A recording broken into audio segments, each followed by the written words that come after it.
Assalamualaikum warahmatullahi wabarakatuh. Apa kabar anak-anakku yang soleh dan soleha? Alhamdulillah masih semangat ya hari ini untuk belajar bersama. Selain kita telah diberikan Allah kesehatan, insya Allah nanti kita akan melaksanakan pembelajaran dari Bu Farida, yaitu pembelajaran materi aswaja tentang sikap anak NU. Baiklah anak-anak semuanya, sebelum kita melaksanakan sesuatu, mari kita berdoa bersama dengan mengucapkan basmalah. Mudah-mudahan senantiasa mendapatkan ridha Allah Subhanahu wa taala. Baca basmalah. Bismillahirrahmanirrahim. Baiklah, di sini Bu Farida akan merangkan materi aswaja dengan sikap anak NU, yaitu yang pertama,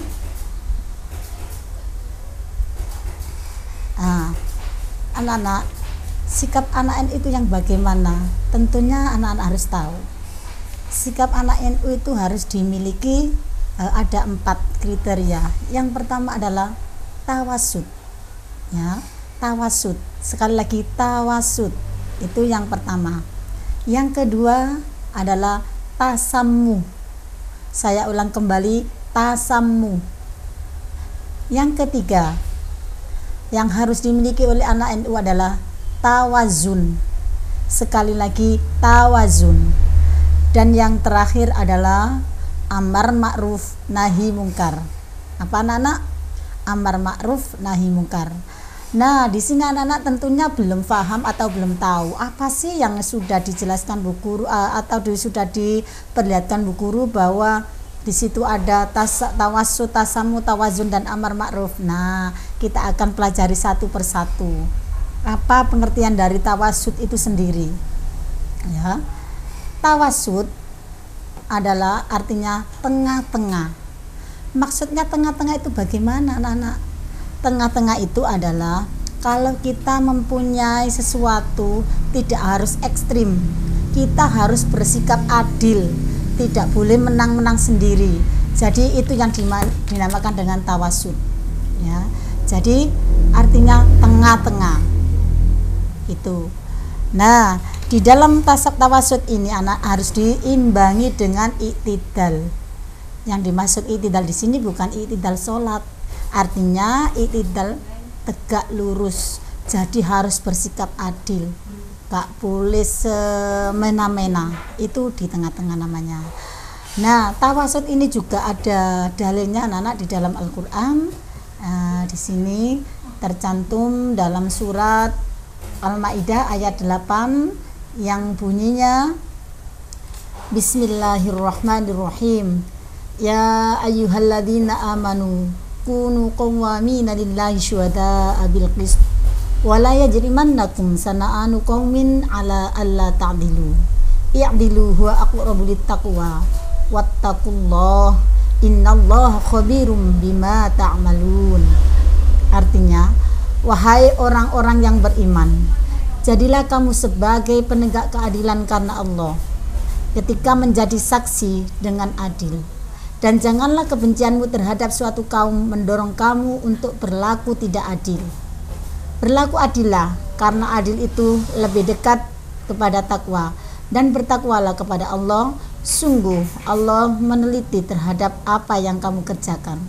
Jadi anak-anak, tawasud di sini juga ada dalilnya loh ya, bukan semata-mata karena kita orang NU harus seperti ini, enggak. Dan orang NU mempelajari itu pun juga berdasarkan dengan Al-Quran, juga hadis, juga ijma dan qiyas. Nah, ini dalil tentang tawasud. Baik anak-anak, selanjutnya yang kedua, setelah tawasud tadi apa? Tasammu. Apa sih tasammu itu anak-anak?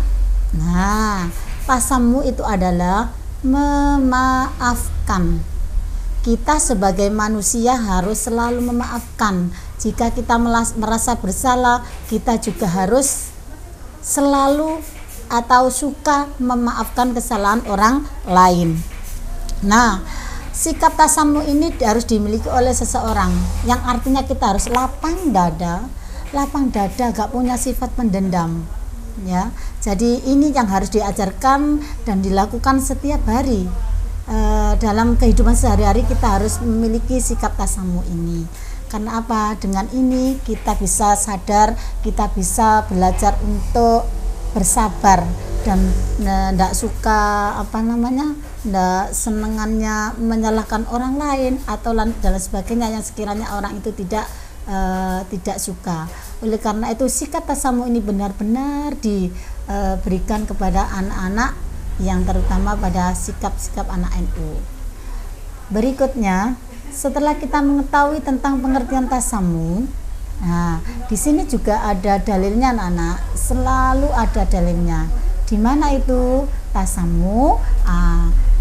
Terdapat dalam surat Al-Hujurat ayat 11, bunyinya ya ayyuhalladzina amanu la yaskharu qaumun min qaumin asa ayyakunu khairum minhum wala nisa'um min nisa'in asa ayyakunna khairum minhun. Ini ada lanjutannya sebetulnya, tapi saya putus sampai di sini.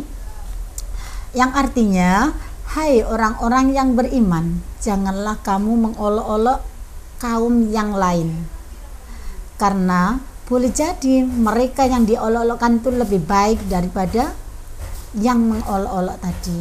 Nah, sekali lagi saya tandaskan bahwa sikap saling memaafkan itu juga ada di dalam Al-Quran dan sudah dijelaskan dalilnya. Nah, berarti itu dalil nakli. Berikutnya setelah tasamu, memaafkan, ya, ada lagi yang namanya tawazun. Nah, kalau anak-anak belum mengetahui apa tawazun, tawazun adalah seimbang atau saling menimbang. Ya, saling menimbang bagaimana? Nah, warga NU harus selalu bersikap seimbang dan harus selalu memperhatikan, memperhitungkan apa-apa yang sebelum diputuskan atau sebelum dilaksanakan. Oleh karena itu kita pertimbangkan dulu sebelum memutuskan sesuatu yang akan dilaksanakan. Jadi tidak boleh tergesa-gesa, tidak boleh harus sesuai dengan itikat saya, tidak boleh. Itu namanya memaksakan kehendak, ya. Itu namanya tawazun. Jadi seimbang, tidak boleh menang-menang, ya. Jadi tawazun di sini juga harus dimiliki oleh semua orang, semua yang mempunyai pendirian itu, terutama bagi kita sebagai anak-anak atau warga NU yang sekiranya belum mengetahui apa itu tawazun. Nah, sekarang saya sampaikan di sini bahwa tawazun adalah seimbang. Tawazun pun juga ada dalilnya loh ya. Coba kita lihat bunyinya apa ya. Nah, tawazun di sini terdapat dalam surat Al-Hujurat ayat 6 yang berbunyi Bismillahirrahmanirrahim. Ya ayyuhalladzina amanu in ja'akum fasikum binaba'in fatabayyanu an tusibu qauman bijahalatin fatusbihu ala ma fa'altum nadimin. Artinya, wahai orang-orang yang beriman, jika seseorang yang fasik datang kepadamu membawa suatu berita, maka telitilah kebenarannya agar kamu tidak mencelakakan suatu kaum karena kebodohan atau kecerobohan yang akhirnya kamu menyesali perbuatan itu sendiri. Jadi anak-anak ya, juga tawazun ini juga ada dalilnya yang terdapat dalam surat Al-Hujurat ayat 6 sudah jelas bahwa kita harus selalu meneliti apa yang sedang kalian kerjakan atau apa yang sedang kalian laksanakan, sehingga kita bisa seimbang antara satu dengan yang lainnya. Untuk yang terakhir, mungkin di sini penjelasan tentang amar ma'ruf nahi mungkar. Apa sih anak-anak amar ma'ruf nahi mungkar? Nah, sudah saya keluarkan di sini bahwa amar ma'ruf nahi mungkar itu adalah mengajak kepada kebaikan dan mencegah pada kejelekan atau kedzaliman yang dapat menjerumuskan diri kita ke dalam api neraka. Jadi begini anak-anak ya, seandainya ada temanmu yang akan melakukan sesuatu kejelekan, contoh kecil, mencuri mangga tetangga atau mencuri yang bukan miliknya, ya jelas aja mencuri itu bukan miliknya ya. Nah, kalau kalian tahu, silakan dicegah dengan harapan apa? Nah, itu mencegah pada kedoliman, tidak boleh karena mencuri itu adalah dosa. Nah, orang yang seperti itu berarti sudah berbuat amar ma'ruf nahi mungkar, berbuat kebaikan dan mencegah kedoliman. Mungkin contoh yang lain banyak sekali, walaupun tidak mencuri, ada lagi yang lainnya, tetapi tidak akan saya berikan contoh yang banyak, satu aja cukup, yang penting kalian bisa memahami ya. Nah, untuk amar ma'ruf nahi mungkar ini, walaupun tidak dengan perbuatan, kita bisa mengunci lisannya.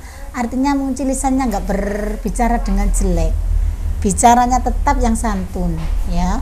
Ya, itu suatu perbuatan amar ma'ruf nahi mungkar juga. Berikutnya, di mana dalilnya? Dalilnya amar ma'ruf nahi mungkar yaitu terdapat dalam surat An-Nahl ayat 125 yang berbunyi, Bismillahirrahmanirrahim. Ud'u ila sabili rabbika bil hikmati wal mau'izatil hasanah wajadilhum billati hiya ahsan. Inna rabbaka huwa a'lamu biman dhalla an sabili wa huwa a'lamu bil muhtadin. Yang artinya, serulah manusia kepada jalan Tuhanmu dengan hikmah dan pelajaran yang baik, dan bantahlah mereka dengan cara yang baik. Sesungguhnya Tuhanmu, dialah yang lebih mengetahui tentang siapa yang tersesat dari jalannya, dan dialah yang lebih mengetahui orang-orang yang mendapat petunjuk. Jadi di sini sudah jelas bahwasanya kita disuruh untuk berbuat kebaikan dan melarang berbuat untuk kezaliman. Mungkin yang terakhir dari Bu Guru, setelah kita mempelajari penjelasan dari sikap anak NU, ada 4 tadi ya. Yang pertama tawasud, tasammu, tawazun, dan mungkar, amar ma'ruf nahi mungkar. Nah, setelah itu ada soal yang harus dikerjakan anak-anak. Sudah saya sampaikan di sini bahwa kalian mengerjakan LKS Aswaja halaman 38 sampai 42, Romawi 1 dan 2. Jadi cukup dikerjakan di LKS. Nah, sementara penjelasan dari Bu Guru saya kira cukup. Mudah-mudahan apa sedikit yang disampaikan oleh Bu Guru tadi bermanfaat. Nah, setelah itu saya mengucapkan atau saya mohon tetap semangat anak-anak ya. Jadi kita tetap dalam masa pandemi ini tetap semangat dalam belajar, jaga kesehatan di rumah. Nah, sampai di sini dulu saya akhiri. Assalamualaikum warahmatullahi wabarakatuh.